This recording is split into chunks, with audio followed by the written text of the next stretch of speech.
Assalamualaikum. Ucapkan selamat tinggal buat abang ini. Loki Season 2 jadi akhir dari cerita Jonathan Majors bekerja bersama Marvel Studios. Doi resmi dinyatakan bersalah atas tindakan kekerasan. Padahal beberapa waktu lalu kita udah sempat happy tuh, dia bebas dari tuduhan. Malah ujuk-ujuknya beneran ditahan.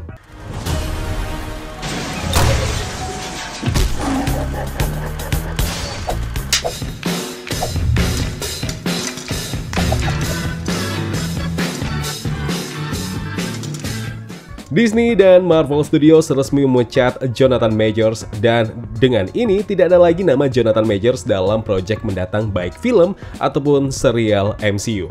Dan mohon diingat, Avengers Kang Dynasty mungkin saja akan resmi dihentikan dan berganti judul karena sang pemeran awal Kang dan para variannya si Majors ini.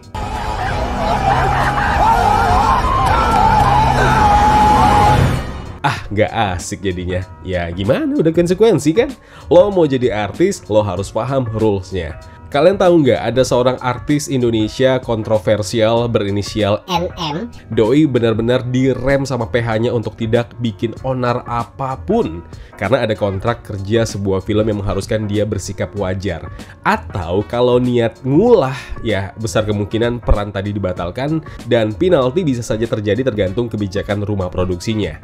Inilah yang sedang dialami Jonathan Majors. Dirinya sudah menandatangani kontrak dengan Marvel Studios. Muncul pertama kali di Ant-Man and the Wasp: Quantumania dan peran pentingnya dengan screen time lebih di serial Loki Season 2 yang baru saja berakhir beberapa waktu lalu.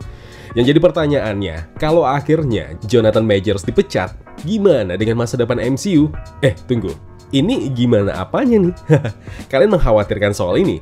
Menurutku sih ya, rumah produksi sebesar itu sudah tahu harus mengambil tindakan seperti apa. Apalagi sejak kasusnya terangkat sebelum putusan kalau dia dinyatakan bersalah. Konsep multiverse saga yang sedang dipakai fase saat ini sebenarnya perkara yang paling mudah untuk mensiasati ketidakadaan Kang the Conqueror. Ditambah lagi peran Loki yang masif untuk semesta MCU ke depannya. Bukan tidak mungkin, jalan cerita bisa saja berubah kapanpun, dan ini bukan hal yang menakutkan. Mungkin yang dianggap takut adalah bagi para fans fanatik Jonathan Majors yang udah nganggap aktor ini adalah aktor yang paling pas jadi Kang dan para variannya. Emang betul, dia pas, dia cocok, dia aktor yang cerdas. Tapi ya balik lagi, cerita superhero itu nggak mentok di satu persimpangan buntu. Jalan cerita komiknya bercabang entah kemana-mana, timelinenya ada banyak. Ini perkara mudah. Paling fanslah yang harus membiasakan perubahan dadakan ini. Apalagi mereka yang cuma sebatas tahu MCU dan nggak tahu menau soal fakta-fakta terupdate MCU, Marvel Studios, atau Disney yang saling berhubungan. Solusinya apa? Jangan tanya saya. Marvel Studios dan Disney lah yang punya andil untuk menjawab ini, dan tunggu saja.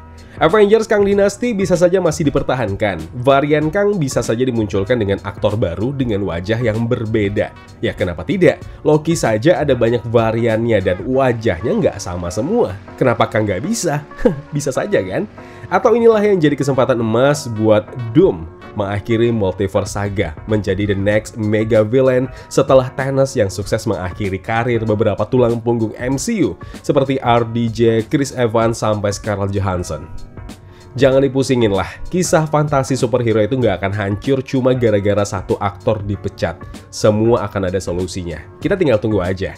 Yang terpenting adalah sekarang bukan itu, tapi justru apakah MCU berhasil nggak nih mengembalikan citra gemilangnya dan berhenti membanggakan kekonyolan dalam hal apapun yang akhirnya berimbas sama perginya para penikmat setianya. Gimana pendapat kalian mengenai hal ini? Silahkan share aja di kolom komentar. Wassalamualaikum. Ya kawan-kawan, terima kasih telah menonton video Spotlight ini. Jangan lupa klik tombol like-nya kalau kalian suka, klik tombol dislike kalau tidak suka. Klik juga tombol subscribe dan bell notifikasinya biar gak ketinggalan review-review film atau serial terbaik lainnya.